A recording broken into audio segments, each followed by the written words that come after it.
कला आणि हस्तकला सर्वत्र पाहायला मिळते. कलाकारांचे कसब आणि कौशल्य यातून कलात्मक आणि आकर्षक वस्तूंची निर्मिती होते. आंतरराष्ट्रीय स्तरावर बाजारपेठ मिळालेल्या 17 राज्यातील कारागिरांचे सिद्धगिरी कारागीर महाकुंभ महोत्सवाचं 31 मार्च ते 4 एप्रिलपर्यंत आयोजन करण्यात आलं आहे. श्री सिद्धगिरी संस्थान मठ कणेरी आणि पर्यटन मंत्रालय यांच्या वतीनं सिद्धगिरी कारागीर महाकुंभ होत आहे. सुमारे 200हून अधिक कलाकार सहभागी होत आहेत. या महाकुंभाचं उद्घाटन मंत्री चंद्रकांतदादा पाटील यांच्या उपस्थितीत होणार आहे. हा एक आगळा वेगळा सोहळा होणार आहे. तो पाहण्यासाठी कोल्हापूरकरांनी उपस्थित राहावं असं आवाहन कणेरी येथील सिद्धगिरी संस्थान मठाचे मठाधिपती अदृश्य काळसिद्धेश्वर स्वामी यांनी केलं आहे.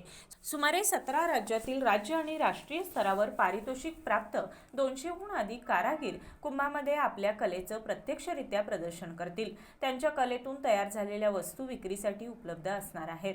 टेराकोटा, मातीची ज्वेलरी, मातीची खेळणी, टॅनिंग वूड कला, बांबूकाम, लेदर वर्क, विविध राज्यातील एम्ब्रॉयडरी पॅचवर्क, आदिवासी राबरी कला, ग्लास वर्क, मक्याच्या कणसाचे वेस्टर्न पासून वस्तू, मधुवेणी पेंटिंग, लाकेच्या बांगड्या, महाराष्ट्रातील पैठणी बंजारा कला, बनारसी जरदोशी साड्या आदी हस्तकलेचे विविध प्रकार कारागीर महाकुंभामध्ये पाहायला मिळणार आहेत.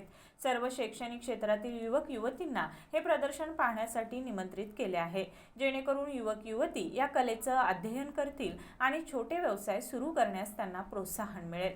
सकाळी 9 ते रात्री 9 पर्यंत हे प्रदर्शन खुले आणि मोफत राहणार आहे. जास्तीत जास्त लोकांनी महाकुंभ महोत्सवास उपस्थित राहून देशभरातील कारागिरांचा सन्मान होईल आणि त्यांच्या कलेचा गौरव होईल, यासाठी जास्तीत जास्त लोकांनी उपस्थित राहावं असं आवाहन मठाधिपती अदृश्य काळसिद्धेश्वर स्वामी यांनी केलं आहे. पत्रकार बैठकीस मठाचे कार्यकारी संचालक यशोवर्धन बारामतीकर, मुख्य कार्यकारी अधिकारी जी.पी. वड्ड, प्रल्हाद जाधव, विक्रम पाटील, विवेक सिद्ध आदी उपस्थित होते.